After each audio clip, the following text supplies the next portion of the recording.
Hi everyone, welcome to digital G K classes. तो जैसा कि मैंने आपको बोला था कि आज हमारी साइंस की जो है लास्ट क्लास है और आज आपको 200 प्लस क्वेश्चंस जो है मैं कराने वाली हूं और इसके पहले की जितनी भी पीडीएफ है सब कुछ आपको टेलीग्राम पे मिलेगा।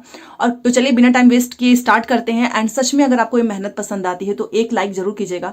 देखो, लाइक करने से अगर आप सोचेंगे कुछ मिल जाता है, बिल्कुल भी नहीं। बस एक अच्छी सी फीलिंग आती है, मोटिवेशन मिलता है कि यस 8000 में से कम 1000 लोगों को पसंद आ रही है वीडियो।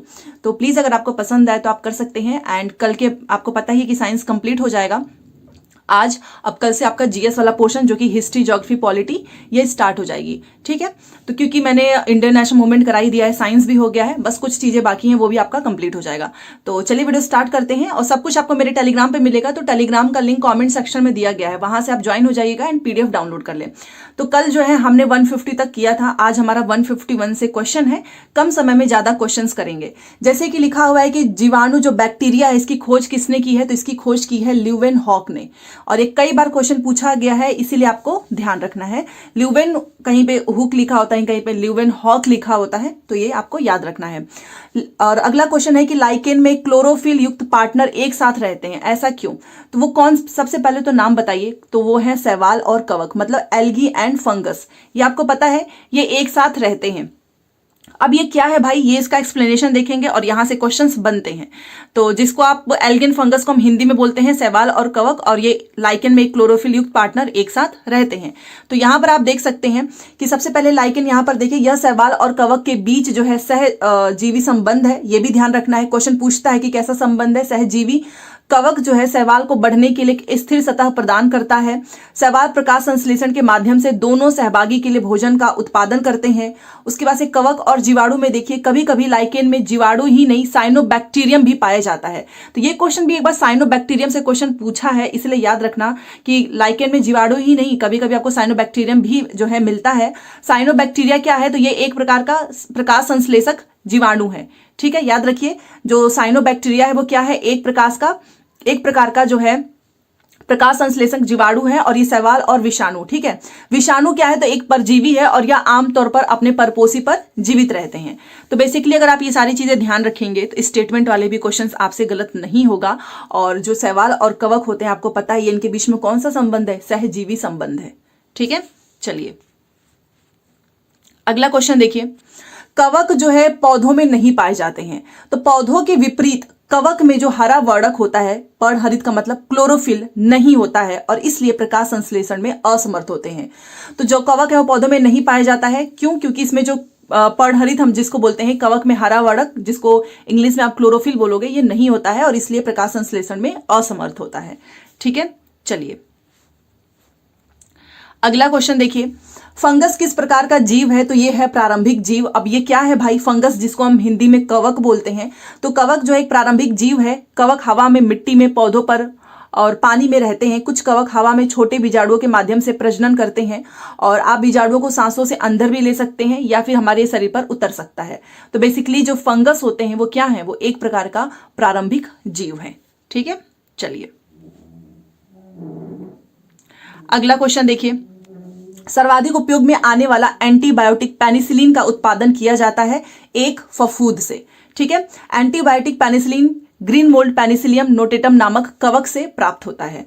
तो इसीलिए क्वेश्चन कई बार पूछा गया है कि इसका उत्पादन किया जाता है किससे? कवक से, और जिसे हम बोलते हैं फंगस।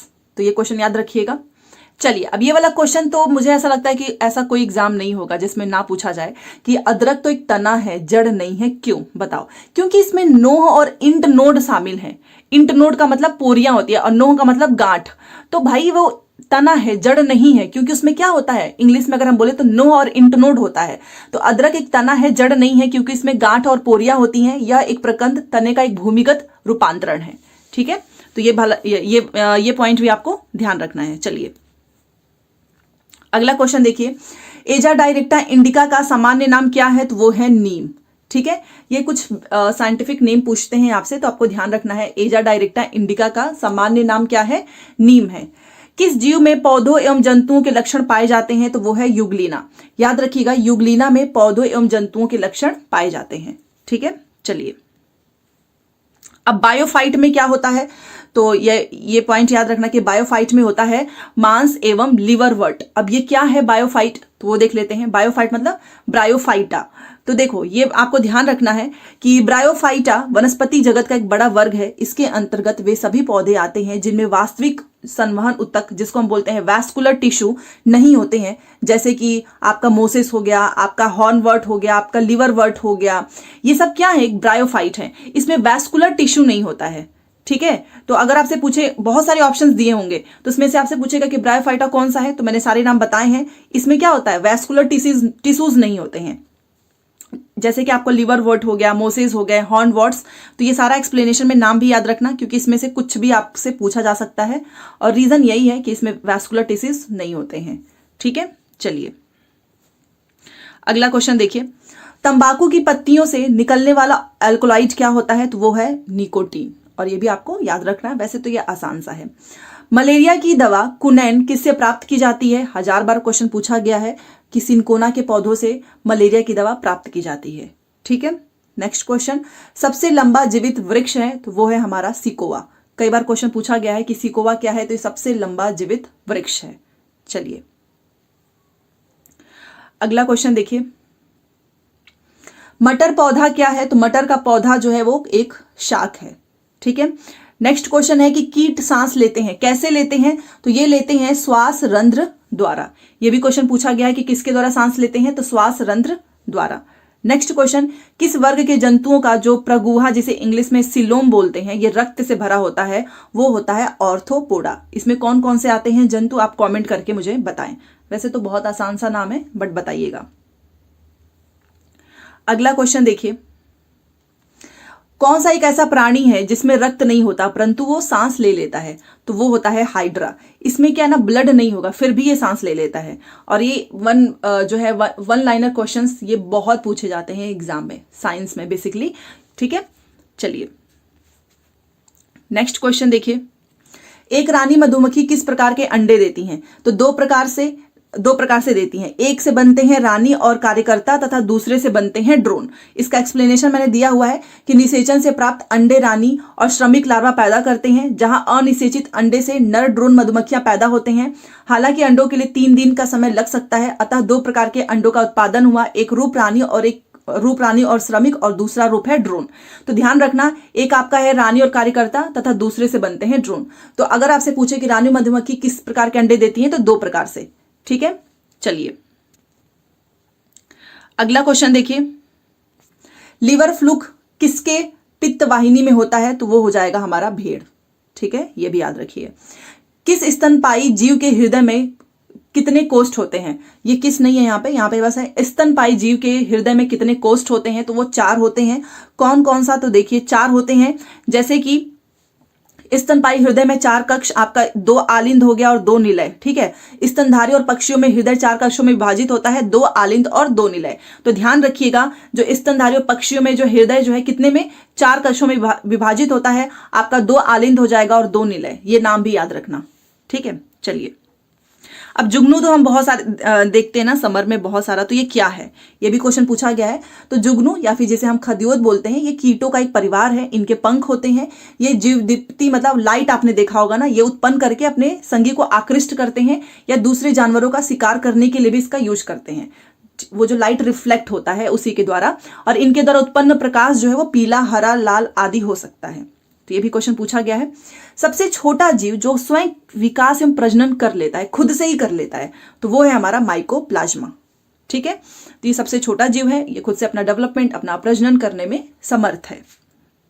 और अगर आपको क्लास पसंद आ रही होगी तो प्लीज लाइक शेयर सब्सक्राइब जरूर कीजिएगा, क्योंकि आज जो भी क्वेश्चंस बाकी थे वो सब हम इसमें कंप्लीट कर लेंगे। ठीक है, देखिए दीमक की आंत में सेलुलोज को पचाने के लिए क्या उपस्थित होता है, तो वो होता है प्रोटोजोआ। ठीक है, नेक्स्ट क्वेश्चन, डॉल्फिन जो है वर्गीकृत किए जाते हैं स्तनी में, मतलब डॉल्फिन को हम किस में रखेंगे, जैसे हम मैमल्स भी बोलते हैं। ठीक है, तो जब भी ऑप्शंस में आएगा वहां पे स्तनी लिखा हो, मैमल लिखा हो, आप उस पर टिक कर देना, डॉल्फिन इसी में आते हैं। अगला क्वेश्चन है, टीनिया सोलियम को सामान्य रूप से क्या कहते हैं, तो इनको कहते हैं पोर्क टेपवर्म। आप नाम से ही समझ गए होंगे पोर्क का मतलब क्या होता है। तो जो टीनिया सोलियम है उसको हम क्या कहते हैं, पोर्क टेपवर्म। अब इसका पूरा एक्सप्लेनेशन आप ध्यान रखिएगा। देखो, टीनिया सोलियम को सामान्य भाषा में सुअर मांस जिसे हम पोर्क टेपवर्म कहते हैं, यह मानव एवं अन्य प्राणियों में अंतः परजीवी होता है। ठीक है, तो टीनिया सोलियम को सामान्य रूप में क्या कहते हैं? Pork tapeworm. चलिए अगला क्वेश्चन देखिए, एम्फीबिया क्या है बताइए। एम्फीबिया मतलब क्या होता है? तो एम्फीबिया का मतलब होता है जल एवं स्थल दोनों पर ही रह सकने वाले पशु, मतलब जो जल में भी रह सकता है, जो स्थल पे भी रह सकता है, हम उसे कहते हैं एम्फीबिया। और अभी हमने क्वेश्चन पढ़ा था कि डॉल्फिन किस वर्ग का उदाहरण है, तो जिसे हम बोलते हैं स्तनी या फिर मैमल। तो ये दोनों आपको नाम हिंदी इंग्लिश का ही वर्जन है, तो याद रखना, कई बार क्वेश्चन पूछा गया है। और जो जल और स्थल दोनों पर रहेगा हम उसको बोलेंगे एम्फीबिया। नेक्स्ट क्वेश्चन, जल से बाहर निकल जाने पर मछलियां मर जाती हैं बिकॉज वे श्वास नहीं ले पाती हैं। और मछलियां किसके द्वारा जो है श्वसन क्रिया करती हैं, आप मुझे नाम जरूर बताएं। वैसे तो ये बहुत आसान सा क्वेश्चन है, मैंने लिख दिया था इसमें। अगला क्वेश्चन देखिए, इंसुलिन हमको किससे प्राप्त होता है? तो इंसुलिन प्राप्त होता है डहेलिया की जड़ों से, बहुत इंपॉर्टेंट होता है। ठीक है, इंसुलिन जो है प्राप्त होता है डहेलिया की जड़ों से। अगला क्वेश्चन देखिए, कीट भक्षी पौधे मिट्टी में किसकी कमी से उग जाते हैं? तो नाइट्रोजन की कमी से कीट भक्षी पौधे उग जाते हैं। यह भी क्वेश्चन पूछा गया है कि नाइट्रोजन की कमी से क्या होता है, तो नाइट्रोजन की कमी से कीट भक्षी पौधे मिट्टी में उग जाते हैं। ठीक है, चलिए अगला क्वेश्चन देखिए, फूल का फल जो है मतलब कैसे बनता है? तो याद रखिएगा, फूल का अंडाशय जो है वो फल बनता है। ठीक है, तो फूल का जो है अंडाशय वो क्या बनता है? फल बनता है। नेक्स्ट क्वेश्चन है, द्विबीजपत्री पौधों के तने में संवहनी बंडल सामान्यतः किस रूप में होते हैं? तो वो होते हैं संपार्श्विक। नाम याद रखिएगा, जो संवहनी जो बंडल होते हैं वो सामान्यतः जो है संपार्श्विक रूप में होते हैं। चलिए अगला क्वेश्चन है, नारियल के फलों का फैलाव किसके द्वारा कैसे होता है, किसके द्वारा होता है? तो वो होता है मेसोकार्य के द्वारा। जो नारियल के फल हैं उनका फैलाव होता है मेसोकार्य द्वारा। ठीक है, चलिए अगला क्वेश्चन देखिए, पत्तियों में उपस्थित उन छिद्रों के नाम लिखो जिनके द्वारा श्वसन क्रिया में गैसों का आदान प्रदान होता है। कल भी मैंने आपको बताया था, जिसे हम स्टोमेटा बोलते हैं इंग्लिश में, रंध्र। ठीक है, चलिए, बीज के द्वारा भविष्य में पौधा बनाने वाला भाग होता है, तो वो है भ्रूण। बीज के द्वारा जो पौधा बनता ही है, जिसे हम एम्ब्रियो बोलते हैं, भ्रूण। ठीक है, अगला क्वेश्चन देखिए, लौंग एक मसाला है और पौधे के किस भाग से प्राप्त होता है? तो यहां पर जो है ये चीज गलत है, यहां पर होगा पुष्प की कली। ठीक है, मैं आपको जब पीडीएफ प्रोवाइड करूंगी तो मैं इसमें जो है करेक्ट करके दूंगी। तो लौंग एक मसाला है और ये हमको पौधों के किस भाग से प्राप्त होता है? तो पुष्प कली, याद रखिएगा। ठीक है, चलिए अगला क्वेश्चन देखिए, किस पौधे ने खाद्य सामग्री संग्रह करने के लिए अपने स्टेम को संशोधित कर लिया है? तो वो है हमारा अदरक। इसने क्या किया है? अपने स्टेम को ही संशोधित कर लिया है। दोबारा से क्वेश्चन है कि लौंग हमको कैसे प्राप्त होता है? तो चलो यहां पर तो सही लिखा है कि लौंग हमको प्राप्त होता है पुष्प कली से। तो चलिए यहां पर करेक्ट वाले लिखा है, बट ऊपर वाला भी मैं सही कर दूंगी कि लौंग हमको पौधे के किस भाग से मिलता है? तो पुष्प कली से। ठीक है, चलिए, और ऐसे क्वेश्चंस एग्जाम में बहुत पूछे जाएंगे कि आपका अदरक कैसे मिलेगा, आपका लौंग, आपका केसर, ये सारे क्वेश्चंस बहुत आते हैं। ठीक है, जैसे कि उसी में से एक क्वेश्चन है आपका कि पौधे के किस भाग से हमको केसर मिलता है? तो वो है वर्तिकाग्र। वर्तिकाग्र से जो है हमें केसर मिलता है। पौधे के जो वर्तिकाग्र वाला भाग है वहां से केसर मिलेगा।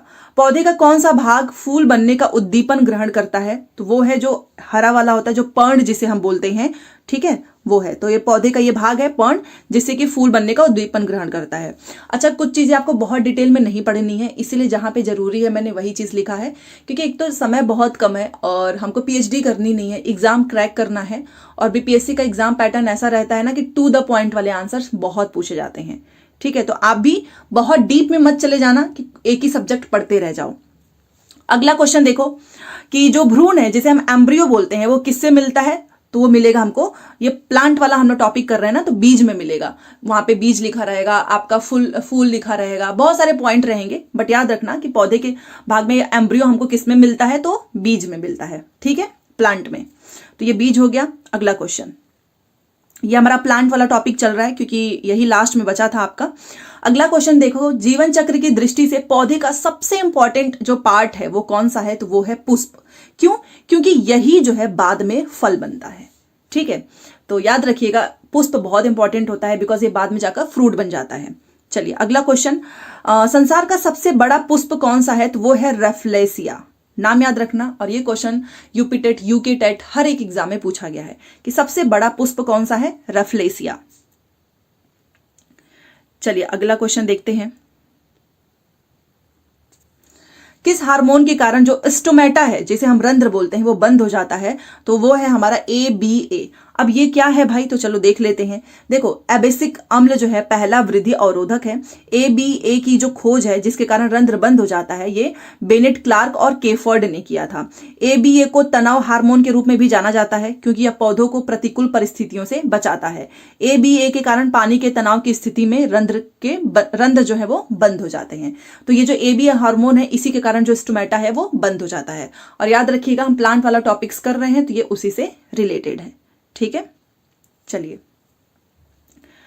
अगला क्वेश्चन देखिए, जिम्नोस्पर्म में फलों के निर्माण में कमी का क्या कारण है, तो वो है नग्न बीजांड। अब इस वजह से फलों के निर्माण में जो है कमी का कारण है ये, तो ये क्या होता है, तो देखो जिम्नोस्पर्म पौधों में बीज जो है वो नग्न होते हैं। जिम्नोस्पर्म ऐसे पौधे होते हैं जिनमें बीजांड किसी भी अंडाशय की दीवार से घिरे नहीं होते हैं और निषेचन से पहले और बाद में दोनों खुले रहते हैं। इसमें अंडाशय नहीं होने के कारण बीज उजागर होते हैं, इसलिए फल नहीं बनते हैं। तो यही रीजन है कि इस वजह से इसमें फलों के निर्माण जो है नहीं हो पाता है। ठीक है, चलिए अब जो बीज होता है वो क्या है, तो एक बीज का मतलब है पका हुआ बीजांड। अब ये क्या है, तो देखिए एक पौधे को निषेचित किया जाता है तो बीजांड एक बीज के रूप में विकसित होता है। एक परिपक्व बीजांड एक खाद्य उत्तक से बना होता है और जो एक या दो भविष्य के बीज कोट से घिरा होता है, जिसे हम अध्यावरण कहते हैं। तो बेसिकली आपको याद रखना है कि एक जो सीड होता है ना, बीज होता है, वो पका हुआ बीजांड होता है। ठीक है, चलिए अगला क्वेश्चन देखिए, निषेचन के बाद बीज आवरण विकसित होता है, किससे होता है, तो भ्रूण बैग से, एम्ब्रियो बैग से। ठीक है, नेक्स्ट क्वेश्चन, पौधों में जल का परिवहन किसके द्वारा होता है, और ये क्वेश्चन इतनी बार पूछा जाता है ना कि पौधों में जल का परिवहन एंड पौधों में जो फूड होता है वो किसके द्वारा। तो जब भी जल आपसे पूछा जाएगा तो जल से याद रखना जाइलम, और जब भी भोजन की बात होगी ना, फूड की बात होगी कि फूड कैसे होता है, तो वो फ्लोएम के द्वारा होता है। तो ये दोनों क्वेश्चन यहाँ पे याद रखो क्योंकि कई बार पूछा गया है कि पौधों में जल का परिवहन किसके द्वारा होता है, जाइलम के द्वारा, और पौधों में फूड का परिवहन किसके द्वारा होता है, फ्लोएम के द्वारा। तो फ से फूड हो गया और ज से जल हो गया, ज से आपका जाइलम से जल हो गया। तो दोनों याद रखो क्योंकि प्लांट से रिलेटेड ये दोनों क्वेश्चन पूछते हैं। तो जाइलम को अगर मैं इंग्लिश में लिखूं तो ये ऐसे लिखेंगे XYLEM, बट हम हिंदी में तो जाइलम ही पढ़ रहे हैं, और फ्लोएम तो हम FLOEM। तो फूड वाला आपका फ्लोएम हो गया और जल वाला आपका जाइलम हो गया। ठीक है, चलिए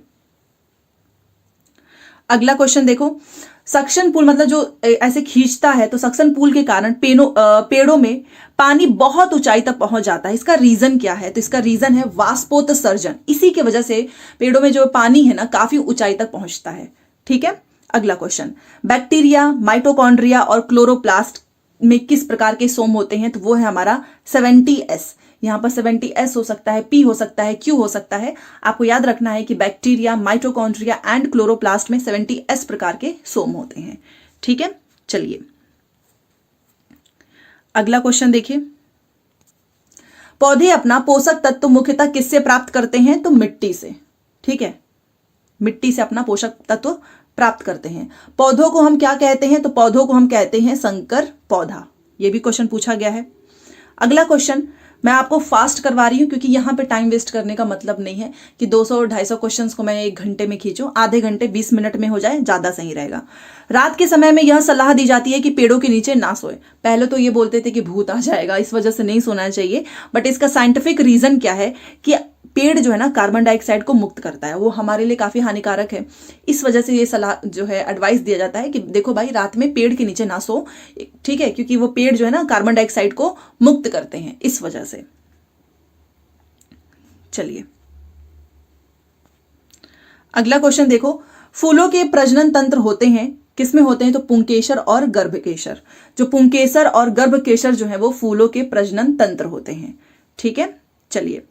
क्लोरोसिस उत्पन्न होता है जब पौधों को उगाया जाता है लौह रहित माध्यम में। अब ये क्या है देखो, तो यहां पर लिखा हुआ है कि क्लोरोसिस क्लोरोफिल के अल्प निर्माण या हास को कहा जाता है। इसके कारण पत्तियां पीली हो जाती हैं। Chlorosis nitrogen, potassium, magnesium, sulphur, iron, manganese, zinc, MO की कमी के कारण होता है।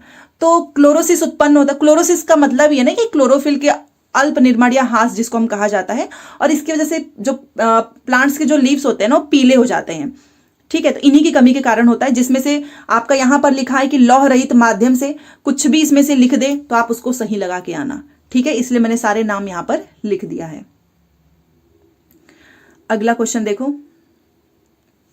पौधे जो नमक युक्त मिट्टी में उगते हैं उनका एक साइंटिफिक नाम है। जो नमक मतलब सॉल्टी, जहां पे जिस मिट्टी में नमक हो वहां पर ये उगते हैं तो इनको बोलते हैं हेलोफाइट। ठीक है, हेलोफाइट का मतलब ही होता है कि ऐसे प्लांट जो नमक युक्त मिट्टी में उगते हैं। अगला क्वेश्चन, लवणता युक्त वातावरण प्रेमी पौधों को क्या कहते हैं? वही सेम क्वेश्चंस को घुमा के पूछा हुआ है, तो उसको कहते हैं हेलोफाइट, या हेलोफाइट को हिंदी में बोलते हैं लवण मृदोभित। ऐसे पौधे जो नमक युक्त मिट्टी में उगते हैं। ठीक है, चलिए। प्रकाश संश्लेषण होता है कहां पर होता है? तो क्लोरोप्लास्ट में होता है। अब ये क्या चीज है भाई कि प्रकाश संश्लेषण होता है क्लोरोप्लास्ट में? तो चलो इसका एक्सप्लेनेशन देख लेते हैं। तो देखिए यहां पर मैंने सारी चीजें लिखी हुई हैं जहां जरूरत है। प्रकाश संश्लेषण की क्रिया पौधों के सभी क्लोरोप्लास्ट युक्त कोशिकाओं में होती है, अर्थात पौधों के समस्त हरे। क्लोरोप्लास्ट का मतलब ही होता है कि प्लांट का जो भी ग्रीन वाला पार्ट है ना उसमें होगा। ठीक है, प्रकाश संश्लेषण की प्रक्रिया, यह क्रिया विशेषता पत्तियों के मीसोफिल उत्तक में होती है, क्योंकि पत्तियों के मीसोफिल उत्तक की पैरेन्काइमा कोशिकाओं में अन्य कोशिकाओं की अपेक्षा क्लोरोप्लास्ट की मात्रा अधिक होती है। तो बेसिकली प्रकाश संश्लेषण होता है क्लोरोप्लास्ट में, इसका मतलब कि पौधे के समस्त हरे भागों में। ठीक है, बस यही सिंपल सा मीनिंग है। तो चलिए आगे बढ़ते हैं, अभी तो बहुत क्वेश्चन है। क्लोरोफिल में, ये मैंने पहले भी कराया है, कई बार पूछा गया है कि क्लोरोफिल में कौन सा धातु आयन पाया जाता है, तो वो है हमारा मैग्नीशियम। कई बार पूछा है तो इसलिए याद रखना है Mg। ठीक है, कंकाल के वे हिस्से जो हड्डियों की तरह सख्त, मतलब स्केलेटन का पार्ट है ना, जो हड्डियों की तरह, जो हमारी बोन्स है उसकी तरह वो सख्त नहीं होता है, हम उसको आराम से मोड़ सकते हैं। उसे क्या बोलते हैं? तो उसको बोलते हैं कार्टिलेज। काफी सॉफ्ट होता है, हम इसको मोड़ सकते हैं। ठीक है, चलिए अगला क्वेश्चन देखिए, बॉल बेरिंग। और ये क्वेश्चन पूछा गया है, सारे क्वेश्चंस पूछे गए हैं, याद रखना। बॉल बेरिंग का उपयोग स्थैतिक घर्षण को निम्न में से किसमें परिवर्तित करने के लिए किया जा सकता है? तो वो है रोलिंग घर्षण। ठीक है, याद रखिए। कौन सा हार्मोन मानव शरीर में रक्त कैल्शियम और फास्फेट को नियंत्रित करता है? तो उसका नाम है पैराथायराइड। ये क्या करेगा ना, रक्त कैल्शियम और फास्फेट को कंट्रोल करता है मानव शरीर में, पैराथायराइड। चलिए अब देखो, मनुष्य की खोपड़ी में कितनी अस्थियां होती हैं? बताइए कितनी होती हैं? तो 22 होती हैं, यहां पर देखो लिखा है। और वयस्क खोपड़ी सामान्य रूप से 22 अस्थियों से बनी होती हैं। इनमें 8 करोटी अस्थियां और 14 जो है चेहरे की अस्थियां शामिल हैं। तो जब भी क्वेश्चन पूछेगा कि जो है मानव की जो खोपड़ी उसमें कितनी अस्थियां होती हैं, तो 22 रट लो, 22, 23, 24 करके पूछेगा आपसे, तो 22 होती हैं। अगला क्वेश्चन देखो, कौन सा हार्मोन ग्लूकोज की अधिकता को ग्लाइकोजन में परिवर्तित करता है? तो वो है हमारा इंसुलिन। ये क्या करेगा ना, अधिक ग्लूकोज की जो अधिकता है उसको ग्लाइकोजन में चेंज कर देगा, इंसुलिन। तो अब ये इंसुलिन है क्या? तो इंसुलिन को हम कहते हैं प्रोटीन। ध्यान रखिएगा, इंसुलिन क्या है? प्रोटीन है। अगला, यहां पे ऐसे प्लस रहेगा, AB+। चलिए, सार्वभौमिक स्वीकार्य रक्त समूह क्या है? मतलब जो सभी से जो है ब्लड ले सकता है, तो वो है हमारा AB+। इसको हम बोलते हैं सार्वभौमिक स्वीकर्ता के रूप में जानते हैं। और डोनर क्या है? जो सभी को दे सकता है, तो वो है हमारा O-। ये भी ध्यान रखना। तो AB+ को हम सार्वभौमिक स्वीकर्ता के रूप में जानते हैं, क्योंकि इसमें दोनों प्रतिजन और प्रतिरक्षी होते हैं और RH कारक भी होता है। तो ये हमारा सार्वभौमिक स्वीकार्य ब्लड ग्रुप। ठीक है, AB+। ध्यान रखिएगा, प्लस होना जरूरी है। ठीक है, आपको ऑप्शंस में एक प्लस के साथ मिलेगा, एक विदाउट प्लस। तो ध्यान रखना इसका आंसर, क्योंकि एग्जामिनर बहुत ही चालाकी से आपसे जानबूझ के गलती करवाएगा कि पहला ही ऑप्शन होगा ना उसमें लिख देगा AB और दूसरे में लिखेगा AB+। पहले लोग पे ही टिक करके गोला बना के चले आएंगे। तो सार्वभौमिक स्वीकार्य होता है ए बी पॉजिटिव, और जो डोनर होता है वो होता है ओ नेगेटिव, ये भी ध्यान रखना है। ठीक है। पीयूष जिसे हम बोलते हैं पिट्यूटरी ग्लैंड, ये स्थित होता है कहां पर? तो ये स्थित होता है मस्तिष्क में। कई बार क्वेश्चन पूछा है। अब पीयूष ग्रंथि को क्या कहते हैं? तो इसको कहते हैं मास्टर ग्रंथि। ये क्वेश्चन पूछता है कि मास्टर ग्रंथि किसे कहते हैं? पीयूष ग्रंथि को। और ये कहां पर होता है? तो ये होता है हमारा मस्तिष्क में। ठीक है, चलिए अगला क्वेश्चन देखिए। तंत्रिका तंत्र की संरचनात्मक और कार्यात्मक इकाई को क्या कहेंगे? तो उसे कहते हैं न्यूरॉन। न्यूरॉन, ठीक है। एकमात्र धमनी है जो वी ऑक्सीजनित रक्त बहन करती है, ये वाला ये नहीं होगा। एकमात्र ऐसी धमनी है जो कि वी ऑक्सीजनित रक्त बहन करती है, तो इसको बोलते हैं, यहां पर देखिए लिखा भी हुआ है, फुफ्फुस धमनी। या एकमात्र ऐसी धमनी है जो वी ऑक्सीजन रक्त ले जाती है, या दाएं निलय से फेफड़ों तक वी ऑक्सीजन रक्त पहुंचाता है। तो ये एकमात्र फुफ्फुस धमनी ऐसी है जो कि वी ऑक्सीजनित रक्त बहन करती है। तो ये भी क्वेश्चन पूछा हुआ है। फुफ्फुस धमनी नाम याद रखो, मैंने हाईलाइट किया हुआ है। ठीक है, अगला क्वेश्चन देखिए। रक्त के संचालन में मदद करता है, कौन है भाई वो? तो वो है लिम्फोसाइट्स। ये ब्लड का जो संचालन होता है ना, उसमें ये हेल्प करता है लिम्फोसाइट। नेक्स्ट क्वेश्चन, कौन सा हार्मोन अग्नाशय द्वारा उत्पन्न होता है? तो वो है इंसुलिन। इंसुलिन जो है अग्नाशय के द्वारा उत्पन्न होता है। ठीक है, ये हार्मोन आपसे क्वेश्चन पूछा हुआ है कई बार। नेक्स्ट क्वेश्चन है कि एंजाइम लाइपेज का स्रोत क्या है? तो वो है अग्नाशय। ठीक है, एंजाइम जो लाइपेज है इसका स्रोत है अग्नाशय। और कौन सा हार्मोन अग्नाशय के द्वारा उत्पन्न होता है? तो वो है हमारा इंसुलिन। ठीक है, घुमा फिरा के कुछ भी क्वेश्चन पूछेगा, आप ध्यान रखिएगा। चलो अभी हम डोनर, अभी मैंने आपको बताया ऊपर, और ये डायरेक्ट यहाँ क्वेश्चन पूछा हुआ है कि सार्वभौमिक दाता मानने जाने वाला जो ब्लड ग्रुप है वो है हमारा ओ नेगेटिव। नेगेटिव उसके साथ जरूर लगाना। ठीक है, अब जो अमाशय है उसमें कौन सा जो है अम्ल होता है? तो जिसे हम बोलते हैं HCl, और इसको लिखेंगे हाइड्रोक्लोरिक अम्ल। इसको पढ़ते हैं कि अमाशय में हाइड्रोक्लोरिक अम्ल जो है होता है। और ये क्वेश्चन पूछा हुआ है कई बार, इंटरव्यू में भी इवन पूछ लिए थे। KVS का जो इंटरव्यू आता ना, उसमें भी क्वेश्चन पूछा गया है। चलिए, शरीर में संक्रमण से रक्षा करता है, तो उसे बोलते हैं हम WBC, मतलब श्वेत रक्त कणिका। ये क्या करता है ना, संक्रमण जो होगा ना उससे रक्षा करेगा, WBC। ठीक है, चलिए एक वयस्क मनुष्य के मस्तिष्क का द्रव्यमान कितना होता है? तो वो होता है 1350। ये नंबर याद रखो कि एक वयस्क मनुष्य के मस्तिष्क का द्रव्यमान कितना होता है? 1350 ग्राम। ठीक है, नेक्स्ट, स्पाइनल कॉर्ड में से कितनी जोड़ियां तंत्रिका निकलती हैं? जो स्पाइनल कॉर्ड है ना उसमें कितनी जोड़ियां आपसे पूछ रहा है, तो जो 31 जोड़ियां हैं ये तंत्रिका निकलती हैं। ठीक है, नेक्स्ट क्वेश्चन, रिफ्लेक्स एक्शन का जो नियंत्रण केंद्र है ना, जहां से कंट्रोल होता है, वो कहां पर है? तो वो है किसके द्वारा? मेरुरज्जु द्वारा। ठीक है, रिफ्लेक्स एक्शन का नियंत्रण मेरुरज्जु केंद्र कहां पर है? तो मेरुरज्जु द्वारा। ये आपको जो है लाइन याद रखना है। काफी डिटेल में आपको बिल्कुल पढ़ने की जरूरत नहीं है, क्योंकि ये आपका रिटन एग्जाम नहीं है, ऑब्जेक्टिव क्वेश्चंस हैं।